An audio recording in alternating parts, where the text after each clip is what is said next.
Hello and welcome to the Rope Access and Climbing Podcast. I am your host, Mikey Stevenson, and today I'm going to be talking to you about rescue training. On today's episode, I'm going to be talking to you about rescue training and the importance of this subject within the rope access industry. If this is your first time here, please make sure to follow us. If you're watching this on YouTube, make sure to hit the subscribe button. If you are back, well, welcome. Always a pleasure to have you back. In training, one of the things I ask my upgrades, both my level 2 upgrades, my level 3 upgrades, as well my level 3 recerts, one of the questions I ask them all the time is, when was the last time they did any sort of rescue training? Now, majority of the time when I ask this question, the answer is my last assessment. Now, for an upgrade from 1 to 2 or 2 to 3, that could be a year or just over a year. But for a recerting level 3, we're talking 2.5, 3 years ago, maybe even more than that, since the last time they actually conducted any sort of rescue training. Now, just like anything that we do in the world, if we do not do, we do not retain. So my topic today is talking about just that. So when was the last time I trained? Well, unlike many of you, as a rope access instructor, I spend a lot of time in the training center and I do a lot of training myself. Even when I'm teaching level 1s, I will take some of the higher end level 1s, I'll put them in a weird position and I'll go rescue them myself. I got to keep up with my skills as much, if not more, than anybody else as an instructor. Making sure that I am up to speed with everything and the changes within the industry of the best practices is extremely important. Now, for a field level technician, knock on wood that rescues do not happen very frequently. However, that's why we need to do rescue training and make sure that we are ready for those events if they ever do present themselves. How often should one train? This is really up to the individual. Depends on how much training you've had prior. There is no set number. Should be every 6 months, should be every year, every 18 months. I don't have an answer for you. Everyone will be different, and it really depends on how well you take in knowledge yourself. So it's going to be a person-to-person situation, and that's something that you have to understand yourself, and also go out of the box and make sure that you talk to your supervisors and talk to your bosses and stuff and try to figure out ways that you can work that into your schedule. Now, there are plenty of training companies out there and training centers. If you rally together, you may be able to get some open gym nights. I know that there's a couple gyms in Canada that do open gym nights, and these are perfect opportunities to go out on your own time and just better yourself as a technician and make sure that you are up to speed with the changing times. Now, 3 years is a very long time, as I've said plenty before. Doing rescue training for time, is this something that we should consider? Well, first of all, no. First, start out with good technique and understanding technique. If you're coming in to do your level 2 or your level 3 certification and you're walking out with sore arms and sore elbows, you're definitely not doing it correctly. Now, don't get me wrong, you will be sore from training, but you shouldn't be blowing your elbows out doing picks. It has nothing to do with strength. It's all about technique.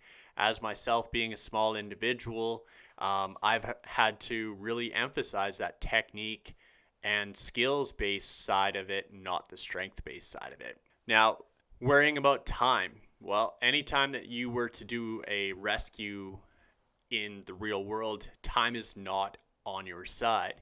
So time is something to consider over time, but not initially. So first, learn the technique and be proficient with the technique.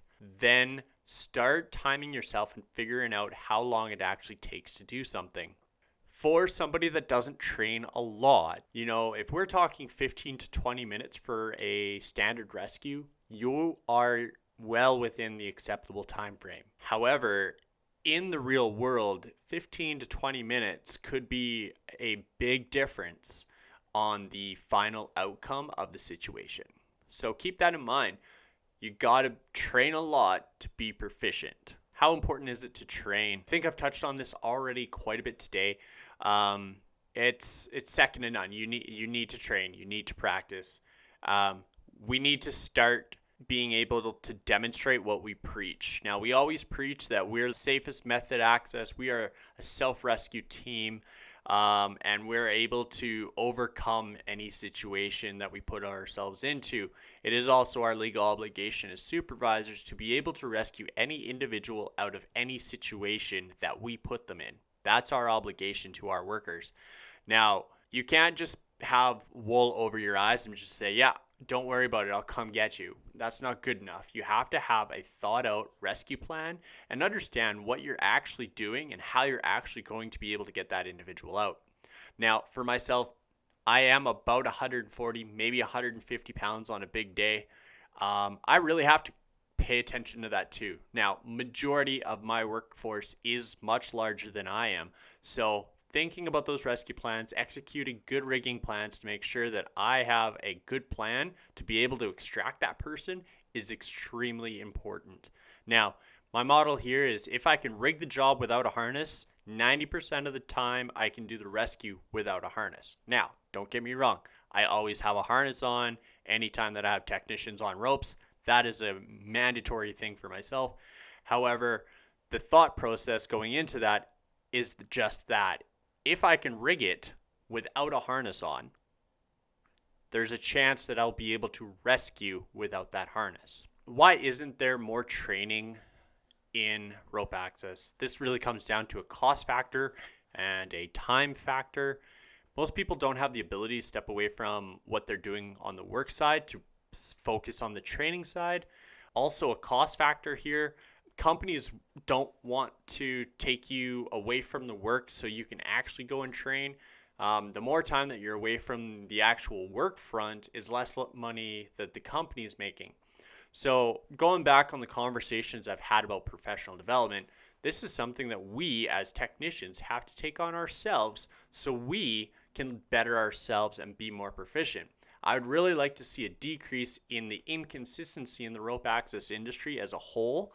What I want to see is people taking rope access and their profession seriously and that they outsource training, and us as an industry will be better in the long run. Finally here, should organizations mandate training? I think we're a long ways away from that from right now. I think that right now we have to outsource that ourselves, outsource that professional development stream. However, as an organization, it's really hard for them to mandate that because that really comes down to the membership and the companies within those organizations to come together and agree on that. Would I like to see that? Absolutely. I would love to see that come within our industry, but I think we're a long ways away from that. What that would look like, I don't know. I know that IRATA has started to mandate annually instructors and assessors have to go to workshops every year.